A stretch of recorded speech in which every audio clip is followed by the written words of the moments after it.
Clean up, clean up. Ya, Buya.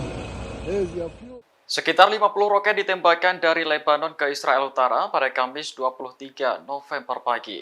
Jumlah ini merupakan yang terbesar sejak Israel dan Hizbullah bersitegang di perbatasan. Dilansir The Times of Israel, puluhan roket dari Lebanon menargetkan wilayah Galilea atas. Kondisi tersebut langsung memicu sirine peringatan serangan udara dibunyikan. Warga sempat mengabadikan momen saat roket-roket dari Lebanon dicegat. Namun hingga kini belum ada laporan lebih lanjut terkait dampak serangan termasuk korban luka. Sebelumnya pada Kamis pagi, militer Israel mengklaim telah menyerang sel rudal anti-tank di dekat Sarid. Serangan ini untuk membalas beberapa proyektil yang ditembakkan dari Lebanon.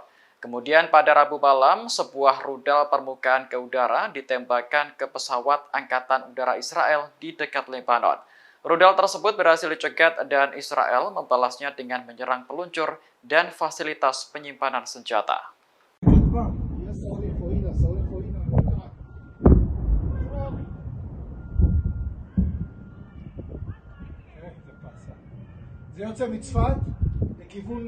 يا ربك يا ربك لا علي أوه.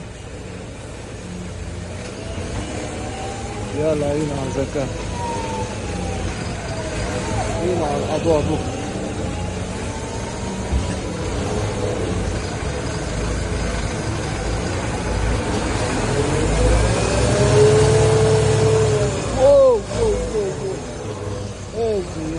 ini clean up يا Buya. There's your fuel. هنا عودة خليتها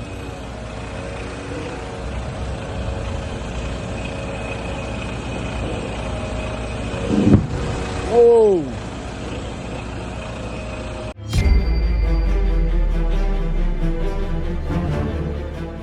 Israel akhirnya menyetujui gencatan senjata dan pertukaran tahanan dengan militan Hamas. Keputusan ini paling dinanti oleh dunia dan komunitas internasional, sebab Israel sebelumnya bersikukuh menolak gencatan senjata karena dianggap simpel menyerah.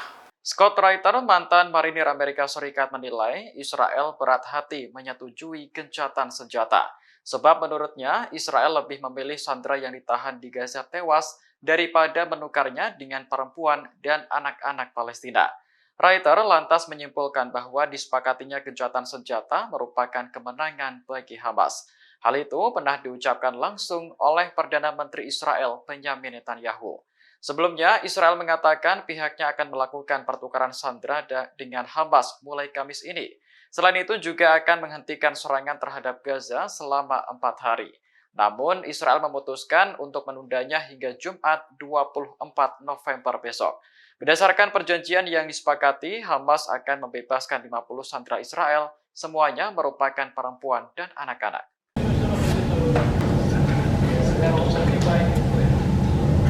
Sekelompok tentara Israel kedapatan tengah bersantai di tengah-tengah kota Gaza. Mereka tak menyadari jika militan Hamas mengintai dari balik bangunan. Dalam video yang dibagikan di Telegram pada Kamis 23 November, dua anggota Hamas langsung menembaki tentara Israel secara brutal. Tidak disebutkan apakah sekelompok tentara itu tewas atau mengalami luka. Namun Hamas mengatakan perburuan terhadap musuh di wilayah pendudukan terus berlanjut, termasuk menargetkan tank-tank Israel yang menyusup di Gaza.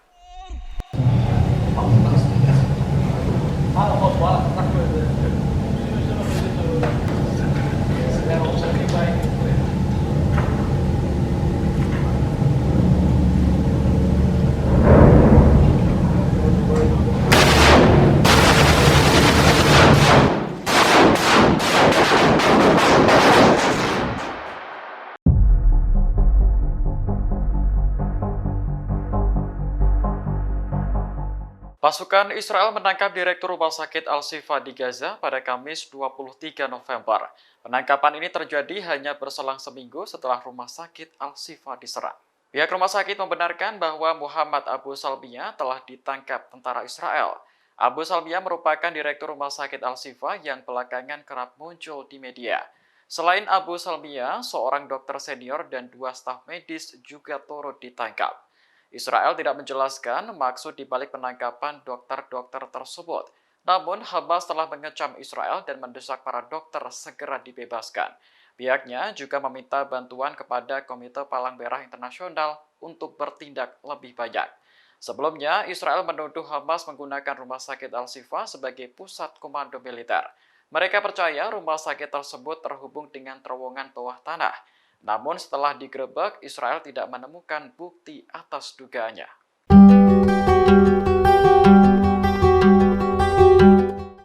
Pemerintah Israel melarang warga Palestina di tepi barat mengumpulkan air hujan, sebab Israel mengklaim bahwa air hujan adalah miliknya. Menurut Amnesty International, ketentuan ini sudah ada sejak tahun 1967, ketika Israel mengambil kendali atas semua sumber air di tepi barat. Warga dilarang mengumpulkan air dari sumber-sumber alam termasuk hujan. Bagi yang nekat melakukan tindakan itu, maka dianggap melanggar undang-undang.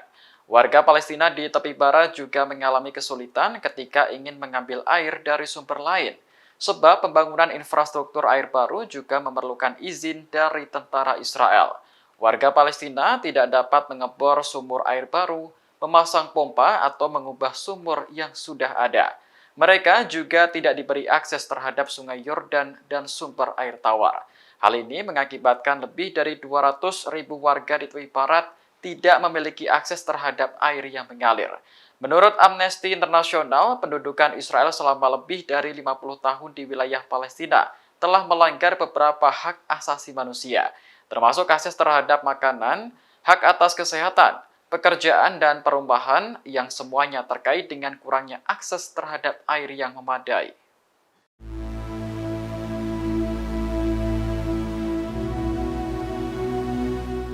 Perdana Menteri Spanyol Pedro Sánchez bertemu dengan Presiden Israel Isaac Herzog pada Kamis 23 November. Dalam pertemuan itu, Sánchez mendesak Israel segera mengakhiri serangannya di Gaza.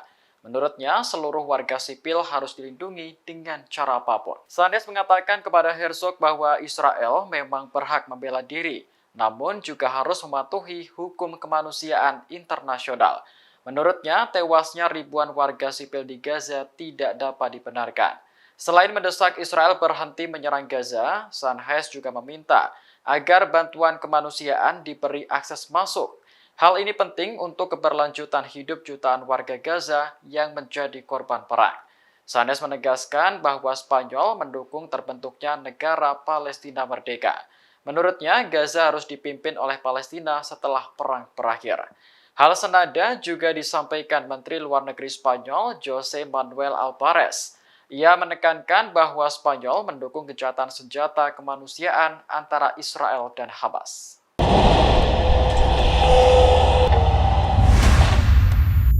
Sayap militer Hamas, Brigade Al-Qassam terus menargetkan tank-tank Israel yang memasuki Gaza.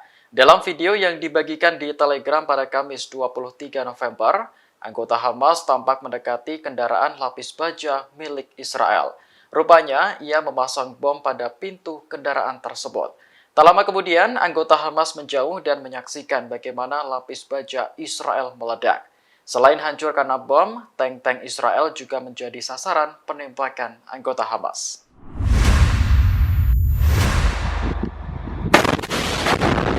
Allahu Akbar.